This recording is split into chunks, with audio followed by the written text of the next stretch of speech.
Hi, Kirsten here again with Clarity with KJ. And I want to do a video on confidence. Before I go any further, please like and subscribe. So confidence is a word, it's a phrase, it's a meaning, it's something that we all want to have that maybe most of us think we have.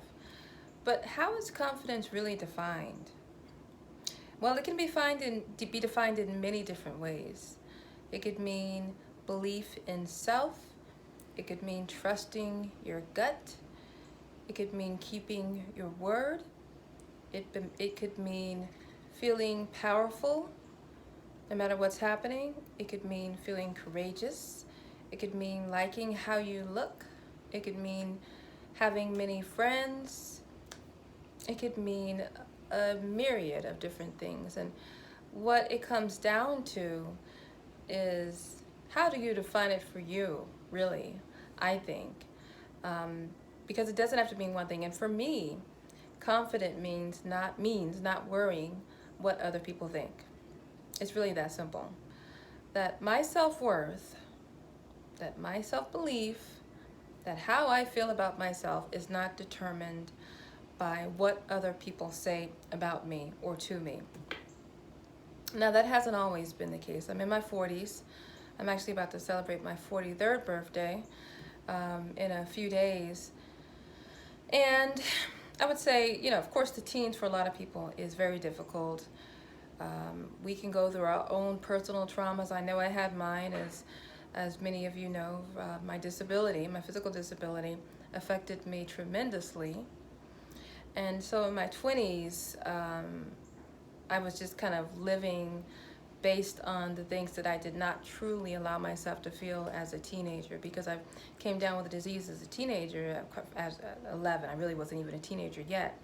And I lived most of my teens not fully expressing or allowing myself to grieve who I used to be and who I was post hip fusion that I had. So in my 20s, I was kind of just really a bit wild and letting everything out that I had not allowed myself to feel. And in my 30s, I had let it all out. I had a family, settled down, and I had started to, I was really at that point I had come to terms with living with a disability. And I didn't let it define me. I don't think I ever let it define me. I don't think I ever let that keep me back.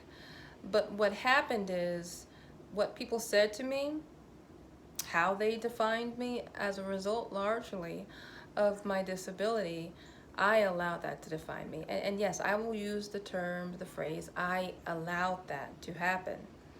Because we allow anything in our lives to happen. Again, events are neutral, and it's how we respond to those events that determine what we think, how we feel, and how we go moving forward. So people would call me names, and probably what was more detrimental and hurt me more than calling me names was being ignored. So that was tremendously damaging to my self-esteem and my psyche, my sense of self. I was 11, I was 12, 13, 14, and my peers ignored me.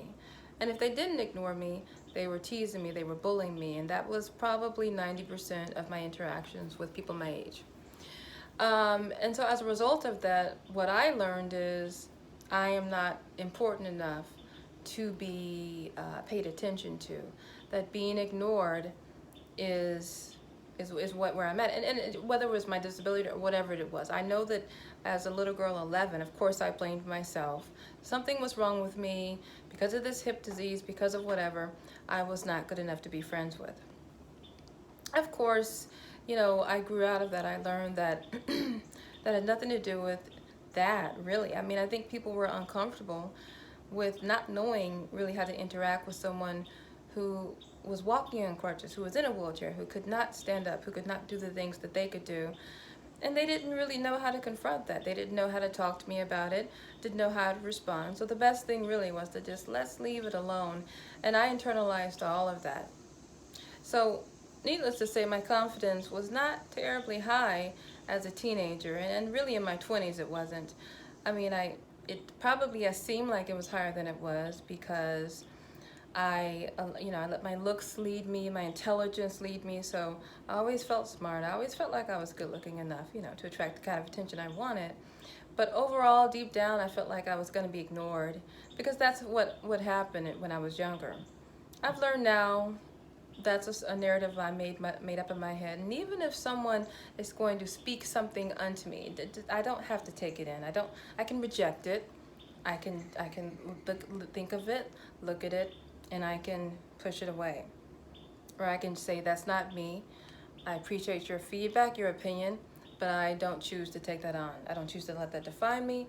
I don't choose to let that affect my spirit or my being in any way. Many of this don't think of this on a conscious level. Again, confidence for me is not worrying or caring about what other people think. It doesn't mean I don't care about them. It just means that their opinion of me does not hold a lot of value. The only thing that I hold value in and what I think about me is God and myself. Okay, nothing else really determines my self-worth. And I know that God accepts me. I know that He loves me. There's no proof of that other than what I know in my heart and what I believe. That's where faith comes into play. But it's also how I feel about myself. Because, my children one day, next day can love me. They're always going to love me, of course, but they may not like me one day. Of course, my husband's days he doesn't like me, days he loves me. It just, friends, fathers, siblings, anything. Because other people are imperfect and we don't always love each other and don't always have positive things to say about each other. So if I allowed myself to go up and down with my emotions and my self-belief and my self-respect and my self-worth based on what other people told me, it would be a mess. I'd be a roller coaster. And there would be no sense of peace and real authenticity there. I wouldn't have any idea who I was because I would let everybody else determine it. And they don't know me. No one really knows me but me and God. It doesn't matter how much I tell them. I'm choosing what I tell them. I'm choosing what I show them. They can interpret what I show them and tell them based on their own life experiences. So you can't make determinations, or you should not, on how you feel about yourself based on how other people feel you. So someone can say, you're worthless, I don't like you, you did this. It doesn't have to mean anything to you. You don't have to take that on. It doesn't have to have any power. Of course, this is not easy. For some of us, it's more difficult than others. It depends on how sensitive you are and how much you feel things energetically. Some of us can let it just roll off like that, and some of us take it on. My grandmother, you may see the video, she's 99, she's going to be 100 in a couple of months. And she's the kind of person that does not let what other people say affect her. She never really has. She's going to do what she wants to do and going to feel the way she wants to feel. And she just kind of has always had that inner self-belief where other people are not going to sway her,